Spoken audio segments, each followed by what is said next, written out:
Okay, I'll see you in a little bit.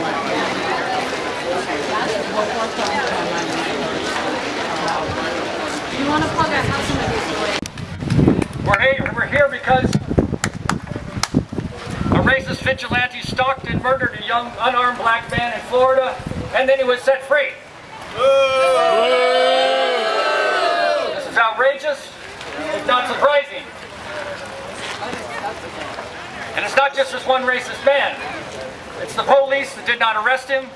It's the prosecutors that did not indict him. It's the jury that did not convict him. It's a racist system. It's a system that brutalizes and terrorizes the black community, and particularly young black men. We're human beings, and until you start recognizing other human beings that don't look like you as humans, we're going to have this same old problem.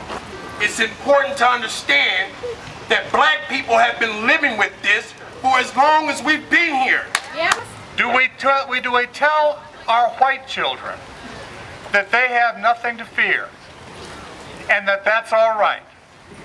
No. Do we tell our white children that they have to stand with their brown and black sisters and brothers? Yes. That we are a part of one community here.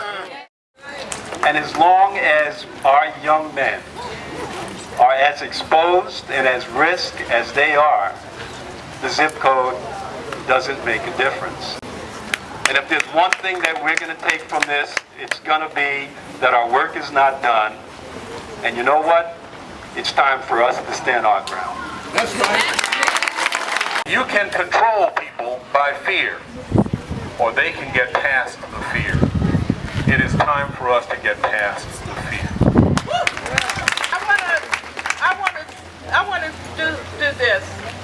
I would like every black man, every young black man to come and stand with my son. Come stand with my son. Come now. It's 35 young men.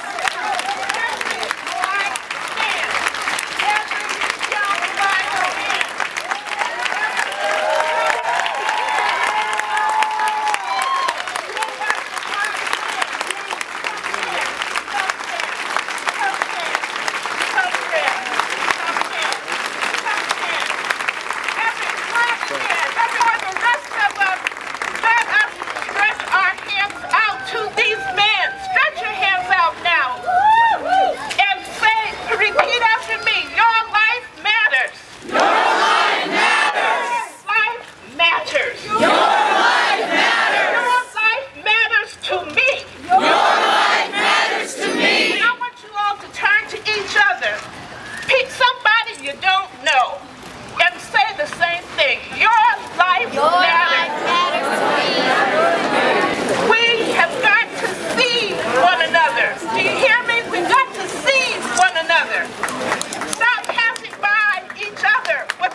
Each one of us, stand with these black men, these proud black men of Portland, Oregon. We can stand up and fight using our hands, using weapons, or we can understand that our minds are powerful weapons. It's up to all of us to create a force that's so overwhelming. If you're not part of a movement organization, if you're not part, I just got here so you gotta give me a bit of time, but if you're not already part of every organization you can that's working on a project in some way, please join, please. Once we have a wave of people that are not just demanding change, but demand a system that works for them, demanding one that does not turn us either into indentured servants when we leave school, or turn us into criminals within our own neighborhood, that's powerful. We have structural change. When we leave here and go back to our jobs, will you talk to somebody? What will you do for our black male sons? And one got arrested today for driving too close to the side of the road on 82nd. Racism is alive and well in this state, and what will we do? I think the first thing tomorrow morning when your coworker asks you how you're doing is to say that you're angry, because I know that that's going to be my response. I want to say something to you, white people. It is not enough to feel bad, okay? It is not enough to not be a bigot, because if you are not actively dismantling white supremacy and checking your privilege every single day and thinking about racism the way that our young black men in our community have to think about it, you are not doing it right. And we need to ask ourselves, what are we doing to contribute to this? What are we doing to maintain the system that keeps black people down?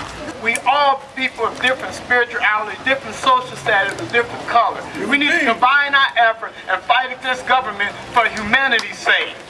You have to do one of three things when there's an injustice out there.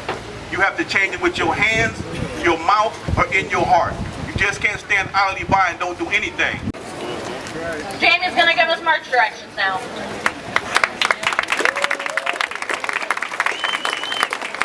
Ready to march? Yeah! Ready to march? Yeah! All fired up? Yeah! Won't take it no more? No! Won't stand it no more? No! We're all fired up. We're going out that side of the park. We're going down to Killingsworth, up Killingsworth to Vancouver, and back to the park. Let's go! All right.